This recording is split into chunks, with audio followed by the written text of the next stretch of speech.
ስብሰባ ነው ያላችሁት። ኦሮሚያ ብንሄድ አፋር ብንሄድ የራሳቸውን የባህል ልብስ ነው የሚለብሱት። እኛ ቁምጣ ሱሪ ነው ባህላችን። ብትለብሱት ምን ችግር አለ? የምትሰበሰቡለት እንኳን ደሴ አካባቢ ላለውና እሱ ዘል ቦረና ለሚባለው ለአውራጃው ነው፣ ለቦረና ወረዳ አይደለም። አነፍ ሱሪ ለብሰህ ይልሃል አይደለም? ያ ማለት ስድብ አይደለም። ሀሳባቸው ብዙ ነው፣ የሚያልቅ ነገር አይደለም። በጣም ብዙ አይዲያ ያላቸው። ቦረና ጀግና ነው፣ በጀግንነቱ ይጋደላል። ሳልበቃ እሱን የምንገልጽበት ቋንቋ አይደለም። አባቴ ነው አሳድጎኛል። ቦታ አለው። በቂጥ ላይ ሲታጠቅ አይቻላልም በአገሬ ባህል ማለት ነው። ዋጋ ከደረሰ የመጽሐፍ 8 ዓመቱ ከጅማ ዩኒቨርሲቲ ከመጣሁ እኔ ኦልሬዲ 7 ዓመቴ ነው። 2012 ጋሽ ደመቀ ደግሞ ለአካባቢው እንደ ባንዲራ ነው የምናየውና እናት ጋር እንደ ህፃናት ነው የሚሆነው። ከትልቆች ጋር እንደ ትልልቆች ሰው ማማት አይወድም።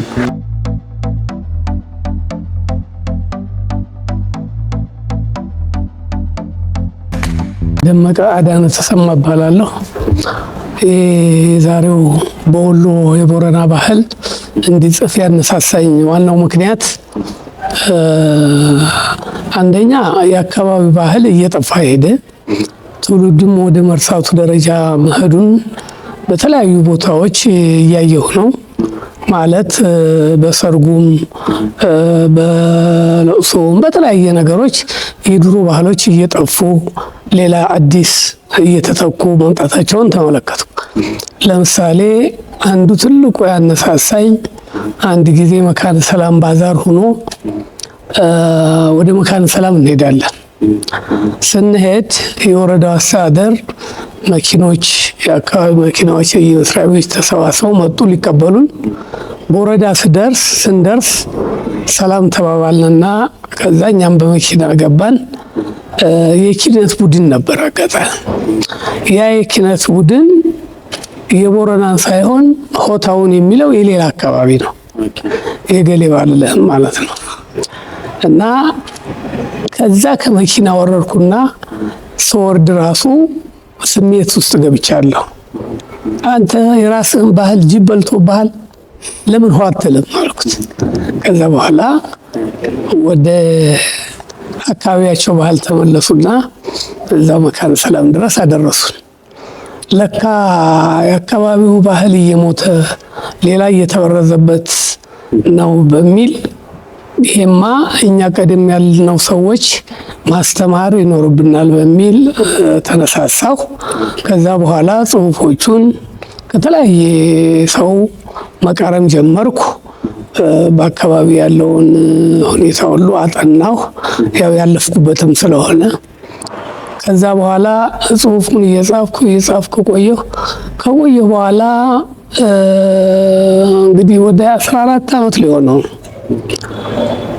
ራሱ የሚገርም ነገር ኤዲት እንኳን ለማድረግ ጅማ ዩኒቨርሲቲ ዶክተር አያሌው ታለማ ጋር ልኬ ነው ኤዲት ያስደረኩት ማለት ነው። ከዛ በኋላ እሱ ካየው በኋላ ደግሞ ወሎ ዩኒቨርሲቲ ዶክተር የሚያምረው ጆርጊ ታውቀው ከሆነ የሚያምረው ጆርጊ፣ ዶክተር አንዱዓለም አዳል፣ ከአሜሪካ ዶክተር ተፈሪ አባተ፣ እነዚህ ሆንና ይሄ ነገር ለምን እንደዛ አናደርግም በሚል ኤዲት እንዲያደርጉት አደረኩ። ኤዲት ተደረገ፣ ሁሉም አዩት። ካዩት በኋላ መታተም እንዳለበት ተነጋገር። እግዚአብሔር በፈቀደው ቀን ያው ተጻፈ። ባህር ዳር አንድ ማተሚያ ቤት አለ። እዛ ማተሚያ ቤት አተመልን። ይሄው ዛሬ ለምርቃት በቃ ማለት ነው። አዲሱ ትውልድ መጽሐፉን ማንበብ አለበት። ይህን መጽሐፍ እያነበበው ከመጣ ወደ ኋላም ያሉትን ነገሮች በመጠኑም ቢሆን ከቤተሰብም ከምንም ያውቃል፣ ይገምታል። ስለዚህ ያንን ለማስቀጠል ይሄን ማንበብ ነው። ካነበበ በኋላ ይሄ የሚበለጸጉበትን መንገድ መፍጠር ነው። ይሄ ለወጣቱም ብቻ ሳይሆን ለአዛውንቶችም ቢሆን ለካ ይሄ መጽሐፍ የተጻፈው እኛም ለልጆቻችን ሳናስተምራቸው ቀርተን እየተረሳ ኑሯል። ስለዚህ የረሳነውን ባህል ደግሞ ለልጆቻችን የበለጠ ማስተማር አለብን። የቤተሰቦቻችንን ባህል እንዲቀጥሉ ማድረግ አለብን ብሎ ቤተሰብም ለወላጆ ማነው ለልጆቹ መናገር አለበት፣ ማስተማር አለበት። ዛሬ ምንድነው አሁን አብዛኛው ሰው ስታየው መጽሐፍ የማንበብ እንትኑ የለም፣ ፌስቡክ ብቻ ማየት ነው። ይሄ ደግሞ ፌስቡክ አብዛኛው ትክክለኛ ሳይሆን የውሸት እንትን ነው። ያን ከመመልከት ይልቅ እንዲህ አይነት መጽሐፎችን አንብቦ አባቱ እናቱ የሄዱበትን እሱም መቀጠል እንደሚኖርበት እንትን ማድረግ አለበት፣ ማስተዋል አለበት። እና ስለዚህ ማንበብ ነው። ከንባቡ ውጭም ወላጅም ቢሆን ማስተማር አለበት። ይሄ ድሮ እንዲህ ነበር፣ በእኛ ጊዜ እንዲህ ነበር እና አሁንም ልጆቻችን ይሄንን የተረሳ ባህል መቀጠል አለባችሁ ብሎ መንገር አለበት። እሺ፣ ሌላው ጥያቄ የቦረናን ባህል እንዴት ያዩታል? ቦረና ባህል ወደፊት እንዲያድግ ምን መደረግ አለበት? የቦረና ባህል እንደነገርኩህ ማደግ የሚገባው ዝም ብሎ ራሱ የሚያድግ አይደለም። አንባቢያን የሚያውቁ ሰዎች ናቸው ማሳደግ ያለባቸው። ወጣቱ ይሄንን ካነበበ የሚያሳድግበትን መንገድ መፍጠር አለበት። በተለይም ወረዳ መስተዳድሩ ይህንን ለምሳሌ ባህል ቡድን በማቋቋምና ራሱ ትምህርት በመስጠት ይህንን ነገር በዚህ መልክ መሄድ አለብን የሚለውን ነገር ሁሉ ማስረዳት አለበት። እኔ በነገራችን ላይ አንድ ጊዜ አባይን ለመጎብኘት እዚህ እኔ የምመራው አንድ ማህበር ነበረ። ያን ማህበር ይዤ በ3 መኪና አባይ ወርጃለሁ። አባይ ወርጄ ስመለስ የብአዴን ስብሰባ ነበር፣ የቀበሌ ገበሬ ማህበሩ ማለት ነው። እዛ ላይ ሀሳቡን የተወሰነ ሰዓት ስጡኝና ልግባ አልኳቸው። ገባ። ከዛ በኋላ ስለ ባህሉ ነገርኳቸው። ባህሉን ተረስቷል፣ ባህላችን ሙቷል። ስለዚህ ባህላችንን በየአካባቢያችን ማሳደግ፣ ባህል ቡድን በመፍጠር በተለያዩ ነገሮች ማሳደግ አለብን። ለዚሁም እኔ እናንተ ባህሉን እየጻፋችሁ ወይም እያስታወሳችሁ የምታስቀምጡበት የኢትዮጵያ ንግድ ባንክ 42 አጀንዳ ከዚህ ይዤ ነበር። ያን 42 አጀንዳ ለየቀበሌ ገበሬ ማህበሩ እዛው ስብሰባ ላይ ያደረኳቸው። ያ ማለት ምን ማለት ነው? ያንን ባህላቸውን እዛ ላይ ጽፈው እንዲያስቀምጡ በቀበሌ ደረጃ ማለት ነው የሚል ነው። ከዛም ወዲህ አልተገናኘንም፣ በዛው ቀረ ማለት ነው። እና ጥረት ያልተደረገ ነው። እኔ እንደው ሌላው ቀርቶ ስሙ ልንገራቸው አልኳቸው። አሁን እናንተ ስብሰባ ነው ያላችሁት። ኦሮሚያ ብንሄድ፣ አፋር ብንሄድ የራሳቸውን የባህል ልብስ ነው የሚለብሱት። እኛ ቁምጣ ሱሪ ነው ባህላችን። ብትለብሱት ምን ችግር አለ? የምትሰበሰቡለት እንኳን ቁምጣ ሱሪ መልበስ ማለት ውርደት አይደለም፣ የጀግና ምልክት ነው። ለምሳሌ ይሄን ተነፋነፍ ሱሪ ለብሰህ ይልሃል አይደለም? ያ ማለት ስድብ አይደለም። እሱ ያ የማያውቀው ሰው ስድብ ይመስለዋል። አንደኛ ቦረና ጀግና ነው። በጀግንነቱ ይጋደላል። ብዙ ነገር አለው። አውሬ ያድናል። ከኋላ ስናይ እንደዛ አይነት ነገሮች ሲመጡ ለምሳሌ ሽንት ቤት እንኳን በዱር በሚጸዳዳበት ጊዜ ቀበቶውን አይፈታም። ወንድ ልጅ ቀበቶውን ከፈታ ሴት ሆነ ማለት ነው። ስለዚህ ያ ሱሪ ራሱ ቤልጂግን እዛ አድርገህ ሱሪን ከታችን ትብለህ ሽንት ቤት ወጥተህ ተጸዳድተህ ማለት ነው። የሚጸዳዳው እኮ ሌላው ነው እንጂ ይሄ አካልህ አይደለም። እና ይህን እንኳን እንደ ምሳሌ አድርጌ ነግሬያቸዋለሁ። የሚገርም እና ቁምጣ ሱሪ ስድብ አይደለም፣ ተነፋነፍ ሱሪ ስድብ አይደለም፣ የጀግና ምልክት ነው ብለን ልንወስደው ይገባል። ጀግኖች የሚታጠቁት ነው። ለመሮጥም ይሁን አባሮ ለመያዝም ቢሆን ሱሪው ምቹ ነው። ዱላችን ላይም ብትሄድ ዱላችን ቅቤ የጠጣ ቶሎ የማይሰበር እዛ ጎልና ጠፍር ላው ላይ ተሰክቶበት ማርዳ ዛጎል የመሳሰሉት ነገር ጠፍሮች ላይ ተሰክተው ያንን በትከሻው አድርጎ ሲሄድ ጎረምሳው ደስ ይላል። ቅቤ ይጠጣል።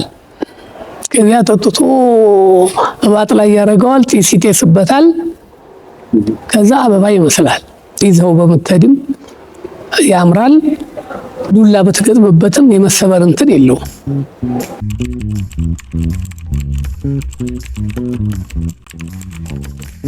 ቁምጣ ሱሪ ነው። ወይም ደግሞ ይሄ እንትን ባት ለሁለት አለ። እንደዚህ አይነት ነገሮችም መልበስ ነው። ቦላሌ እኮ የመጣው አሁን ነው። ድሮ የለም። አጣብቆ ይዛል። ከሽንጥህ በታች ቅጥል ላይ ታጥቦ ነው የሚሄደው አሁን ወጣቱ። ይሄ አይደለም። አሁን ያ ምንድን ነው ወርታች ሳበብ ያደረገው ሱሪ ይወርቃል ማለት ነው። ያኛው ግን ግጥም አድርጎ ይታጠቃል። ላይ ቁምጣህን ታጥቀህ ለሚመጣብህ አደጋ ሁሉ መመከሻ ትሆናለህ።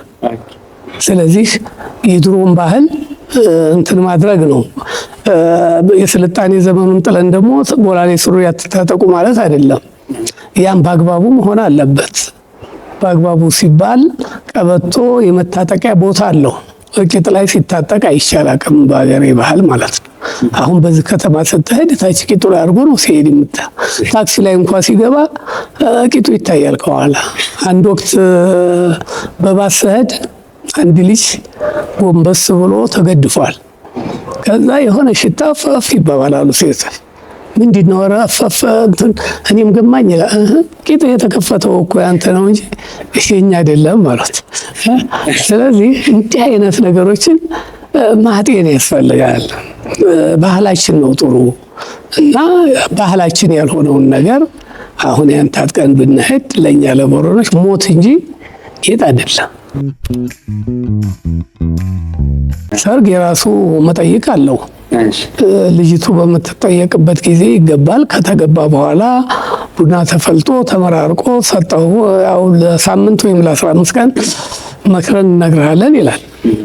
ተመክሮ ይነገረውና በዚህ ቀን ቶሎ ይባላል፣ ይቀዳል። ሰው ይዞ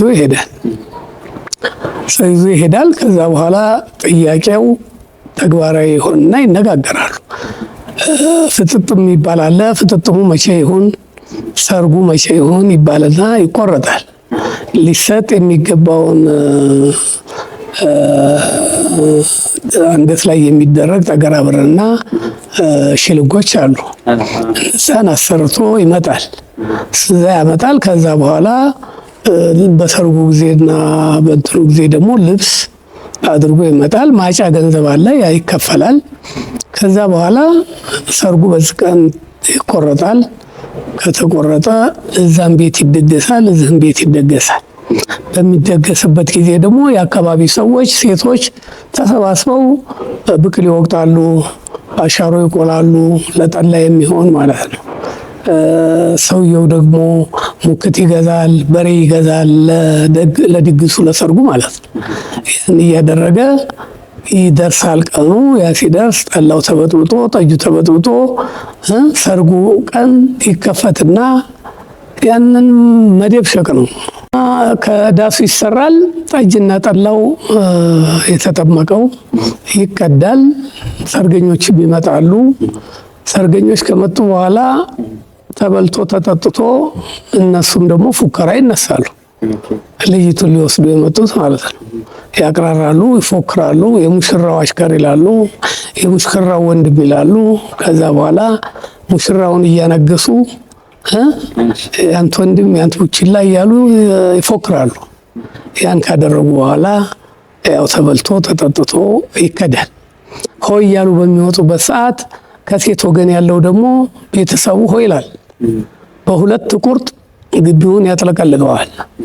ከዛ ሆታውን እያደረጉ ሲኖር እነሱም ልጅቱን በቅሎ ላይ አድርገው አውጥተው ጥላ ይዘውላት ሚዜ ጥላ ይዘላታል። ከኋላ ይፈናጠጣል። ከዛ ይዘው ይሄዳሉ። ለምሳሌ መንገድ ላይ ሌላ ሙሽራ ከወዲያ የሚመጣ ቢኖር ይሄ ቢልቼው አላማረም ማለት ነው ይሉና አንተ በቀኝ ሂድ፣ አንተ በግራ ሂድ ይባባላሉ። ከዛ በቀኝ ነው መሄደው ነው ብሎ አንዱ ጥር ያደርጋል። የዛ ጊዜ ዱላ ይገጠማል። እንግዲህ ያሸነፈ ተፈርክሶ፣ ያላሸነፈ ደግሞ ያሸነፈ ፈርክሶ፣ ያልተሸነፈ ደግሞ እንደዚሁ አድርጎ ሽማግሌ ይለያያቸውና እነዛ ሙሽራቸውን ይዘው እነዚህ ሙሽራቸውን ይዘው ይሄዳሉ ወደ በየቤታቸው። መጨረሻ ጥያቄ ላድርግልዎትና የዛሬው ፕሮግራም እንዴት አዩት? ማመስገን የምትፈልጉት በዚህ ልክ እውነት ቅድም እየነገሩ ያልጠበቁትም እያልኩ ነበርና እንዴት አዩት? እነ ዶክተር አያሌው፣ እነ ዶክተር አንዱዓለም፣ እነ ዶክተር አማረ ሌሎችም አሉ።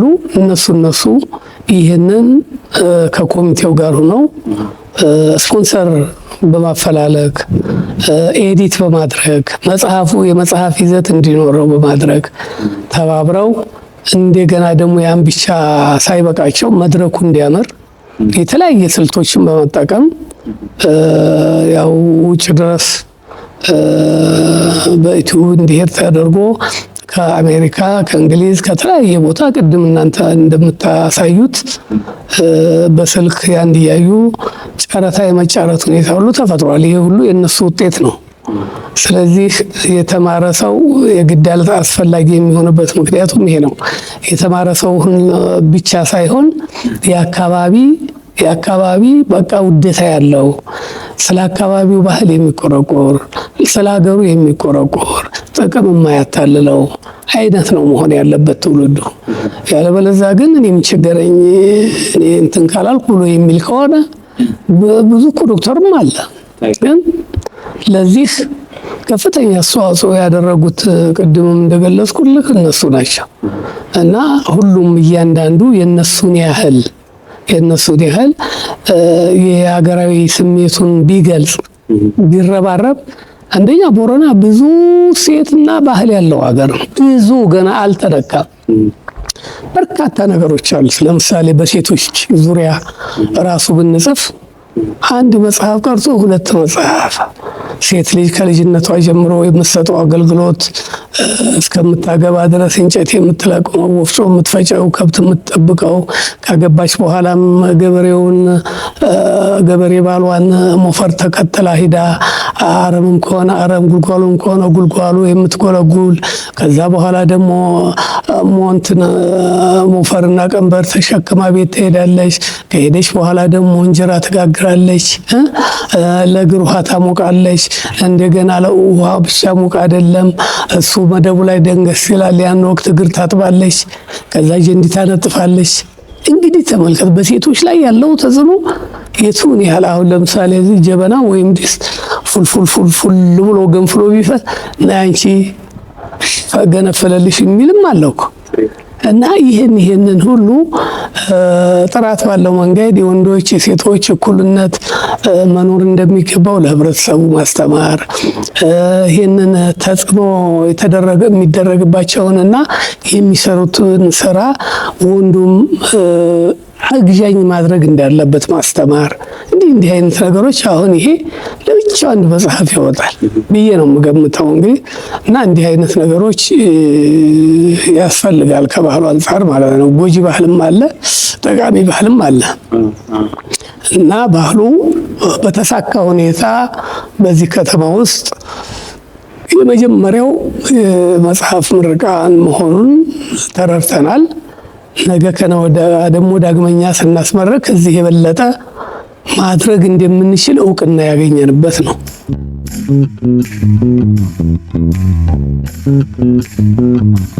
መቃዳነ ተሰማ ነው። እኔ ወሰን በላይ ናዳር ተሰማ ነኝ እና አጎቴ ነው።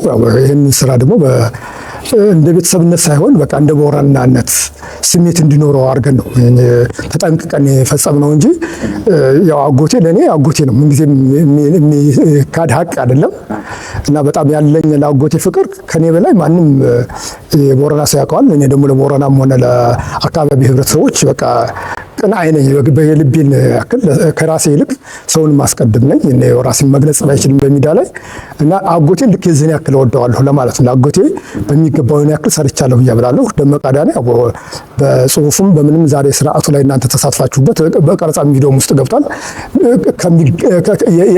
ያንሰው እንጂ የተገለጸበት ያንሳል። በቃ እሱን የምንገልጽበት ቋንቋ የለም። አባቴ ነው፣ አሳድጎኛል።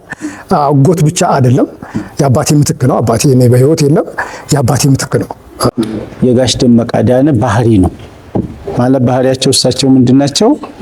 ከትልቁም ሰው ጋር ከኩዮቻቸውም ከማንኛውም ሰው ጋር የመግጠም ሰውን እንደ ባህሪው የመያዝ የመረዳት ማለት የሰውን ሁሉ ልብ የመንካት ባህሪ ያላቸው ማለት ነው።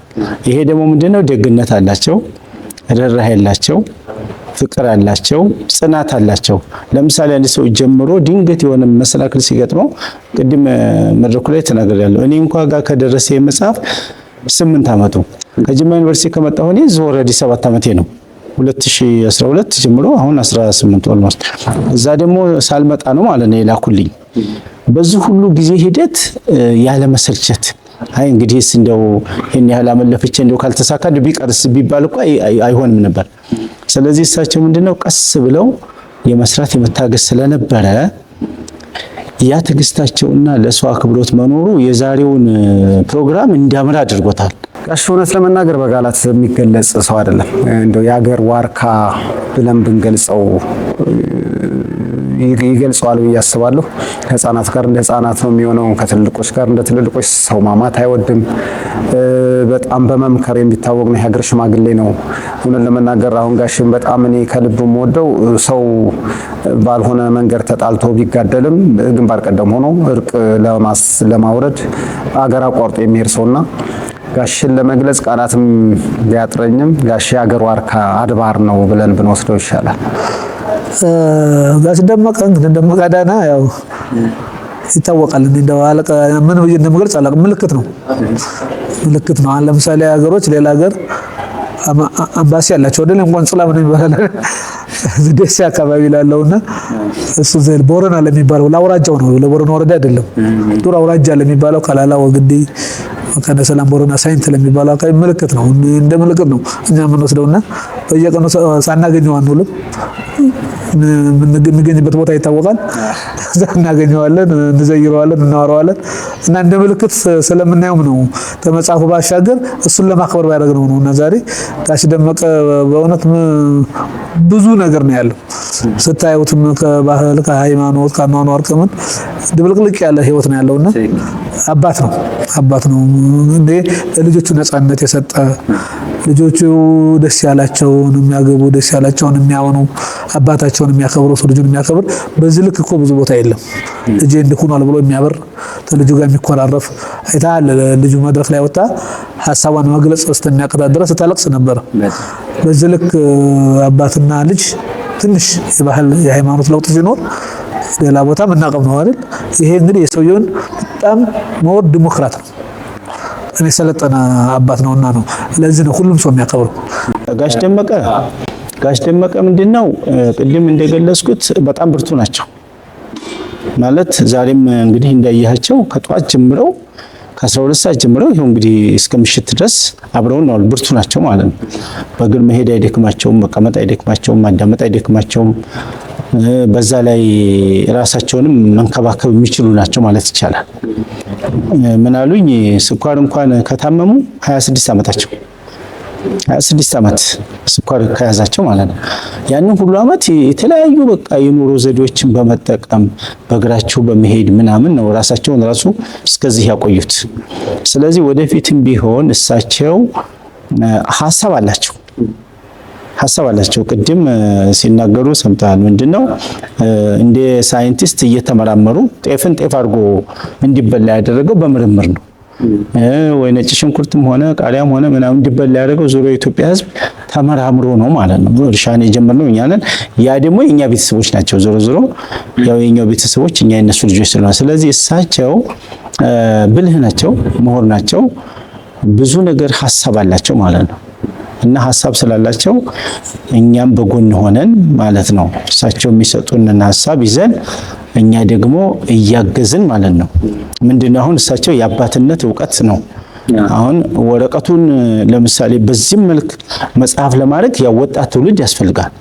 ለምን ኤዲት ማድረጉ መጽሐፉ ምኑ እሳቸው አሁን በቃላቸው የሚነግሩንን ነገር እኛ ወደ ጽሁፍ መቀየር አለብን ማለት ነው። ወደ ጽሁፍ መቀየር አለብን። እሳቸው አሁን ይሄን ሁሉ የምታየው በእጃቸው ጽፈው አይደለም፣ ሰው እያጻፉ ነው። በቃ ኮምፒውተር ቤት ይሄዳሉ፣ ይለምናሉ፣ ያንን። ስለዚህ ይሄን መጽሐፍ አሁን ያቀነ ከየቦታው የተሰበሰበው ያንንም አጽፈው ነው ማለት ነው። እንግዲህ አስበው፣ በጣም የሚያስገርመው ይሄ ነው። ከዛ የእሳቸው ይሄን ያክል ሲጣጣሩ ደግሞ ለራሱ መስራት የሚችለው ደግሞ ያንን ተቀብሎ የእሳቸውን ምኞት 100% እንዲሳካ ሆነ ማለት ነው። ስለዚህ አሁንም ቢሆን ሐሳባቸው ብዙ ነው፣ የሚያልቅ ነገር አይደለም። በጣም ብዙ አይዲያ ያላቸው፣ የማያውቁት ታሪክ የለም። ስለ ኢትዮጵያም ብትል ስለ ወሎም ብትል ቤተ መጻሕፍት ናቸው ራሳቸው ማለት ቁጭ ብለን ብናወራቸው። ስለዚህ ከኛ የሚጠበቀው ምንድነው? በአንድ ጊዜ ሳይሆን ቀስ ቀስ እያሉ ቀስቀስ እያሉ እሳቸው ውስጥ ያለውን እውቀት በቪዲዮም በጽሁፍም መውሰድ ሆነ ወጥ የሆነ ካታጎሪ ያሰጠውምና ምልክታችን ነው። እንግዲህ ሀገር በባንዲራ ታውቃለች አይደል? እንደ ምልክት ጋሽ ደመቀ ደግሞ ለአካባቢው እንደ ባንዲራ ነው የምናየውና ትልቅ ሰው ነው። እድሜ ይስጥልን እንላለን። የበለጠ አስታራቂ የበለጠ መካሪ ሆኖ እድሜ እንዲጨምርለት እመኛለሁ። ጋሽ ደመቀ አባት ነው። ሁላችሁም ቅረቡት፣ ምክሩ ሰዱ። ህይወቱ በሙሉ አስተማሪ ነው የሚል ነገር ጻለ። ዛሬ እሱ ይሄ ፕሮግራም ላይ ይሄ ዝግጅት ተዘጋጅቶ የቦረናን በሚል መጽሐፍ የመጀመሪያ መጽሐፍ አሳትሟል። ለቦረና ህዝብ ጭምር የነበረውን ባህል በመጽሐፍ ሰንዶ ለዚህ ማብቃቱ በጣም ትልቅ ለቦረና ቅርስ ነው።